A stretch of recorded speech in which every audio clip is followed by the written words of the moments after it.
So it's now a few days after the Pembrokeshire Coastal Trail Race. I'm doing a bit of a reflection. This isn't going to be what went wrong, because actually I pretty much achieved my goal, which was just over 6 hours. That was really what I expected. The performance wasn't as good as I wanted it to be on the day, and what I want to do today as I walk along this beautiful stretch of the Trent, I think this is the River Trent, and I'll tell you why I'm over here in a minute. As I walk along this beautiful stretch of the River Trent, it's just to look at some of the ways we can maybe make it better for next time.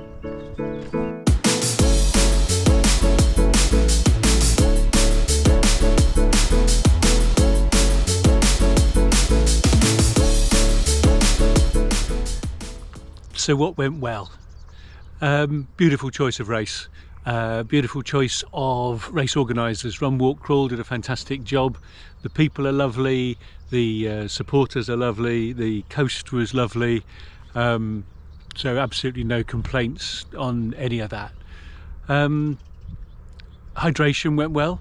I carry 1.7 litres of water in a Camelback, and what I've started doing is before the run I'll drink half a litre of Tesco sports drink, which means I've got half a litre of water in and 100 calories, few electrolytes, and then I make sure I drink 200 to 400 mils of water at each checkpoint, and that works generally very well, and there was no evidence to me that I was dehydrated, so really pleased with that. Sorry to interrupt, it's Julian from the future here.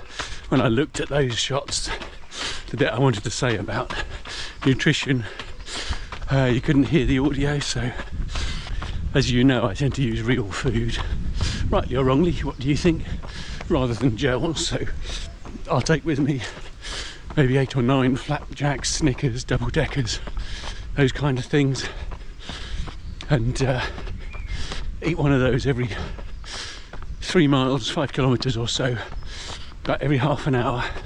That worked really well on the Leaden Boot Challenge, where the checkpoints were every 3-4 miles, every 5-6 kilometres, but on this one, where they're every 6-7 miles, every 8-9-10 kilometres,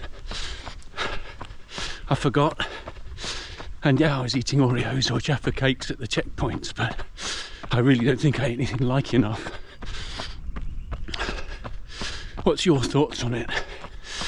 So food-wise, one of the issues is because my heart rate was 5 to 8 beats a minute higher than it should have been because of the humidity, then it meant my body was using even more energy. So I've already said that I didn't feel I was necessarily eating enough, and with that kind of extra effort I really need to eat even more.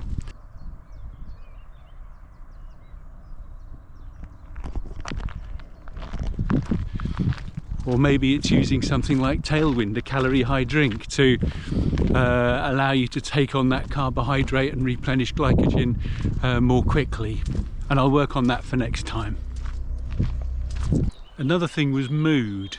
Now your mood can go down when you don't eat enough because you're running out of energy, but the other thing is there's a negative voice in your head that can tell you you're not doing very well.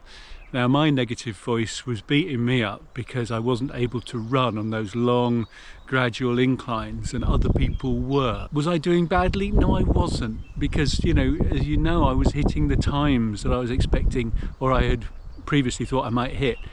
But it was the fact that other people were doing it. Now those people were 50k runners and they were the front of the 50k runners, so they probably were a lot fitter than me. Maybe they were, maybe they weren't. Don't interpret your own performance in terms of other people. If you see other people running up a hill like a mountain goat, you have no idea what they've just done, what their training is and so on. You just know what you're doing. For me, I was feeling bad, but actually on reflection afterwards it was okay, so I need to work harder on that. Here we go.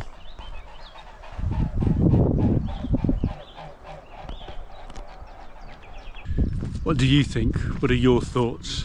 Does that about cover it? Or do you have other good, useful information for me to help me run my ultra, which is coming up in July? Let me know.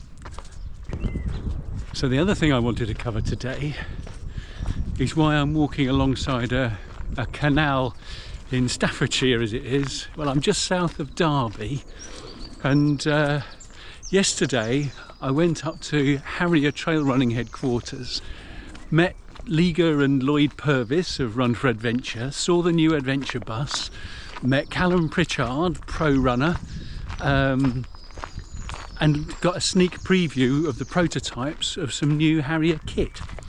So Lloyd and Liga gave us a chat, and if you're fans of Run for Adventure, you'll know all the runs that they've been doing, their trips to Chamonix in the Alps, their aspirations for various races, the Ultra X run that they did in the Wadi Rum Desert in Jordan. So many different things they've done this year, and they talked about that and answered questions. And then they showed us the adventure bus, the new bus, which is their camper van, small van, but beautifully fitted out, and they're going to use that to take them on even more exciting adventures coming up. And I'm sure that Lloyd will be doing a video on those adventures and on the van, so I won't cover that. And then we had a chat with Callum Pritchard, who is an extraordinary runner. Started off in the Marines, and so was used to training and running and doing all sorts of extraordinary things, minus 40 in Norwegian ice fields, and also the Mojave Desert. Do check out some of the things he's done, Callum with a K. He's one of the pros that Harrier are working with to fine-tune their new pro range of kit. And after we chatted with Callum, we then got a sneak preview of the prototypes of the new bits of kit. Kate Parker, the founder, took us through, told us about her recent trip to the Far East, where she went to China and Taiwan to talk to the manufacturers and make sure that they were doing all the things that we wanted. You know, this seam has to lie flatter, that piece of trim has to be smoother, this zip has to have a bigger toggle on it, that bungee has to be thicker and more elastic. All the things that you and I care about when we get a bit of kit that maybe don't get thought about. We know Harrier make good value everyday running kit, and this though is a range of the higher end stuff for those who really do want, for example, a massively lightweight, seriously waterproof and breathable running top. The one that she was showing us is 20,000 waterproof and 50,000 breathability, which is pretty much as good as you'll get anywhere. Once it's finished, the price point will be very nice compared to some of the other top-end things that you might get from other manufacturers. It was a really lovely day, and I was very proud to have been invited, and I felt privileged to meet Lloyd, Liga and Callum, and to see the new range of kit. Harrier asked us all for our opinions, and they will take that information forwards and use it to help fine-tune and tweak little bits of design.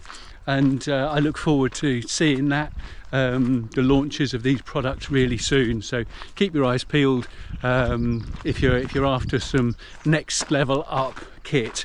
Oh, and also there's a 20 litre backpack that they're doing for ultras as well.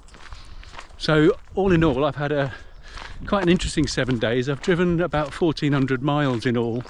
I went to visit a sick aunt in Edinburgh on Tuesday, so I drove to Pembroke on Friday, ran the race on Saturday, drove home on the Sunday, edited on the Monday, drove halfway north on Monday night, visited my aunt on Tuesday, drove back down here Wednesday for Harrier in Derby. Thursday is today. I'm doing this walk with you on this beautiful, beautiful stretch of canal. Then I'm collecting my daughter from Birmingham University, and then I'm going home. So thank you ever so much for joining me, and I look forward to seeing you very soon.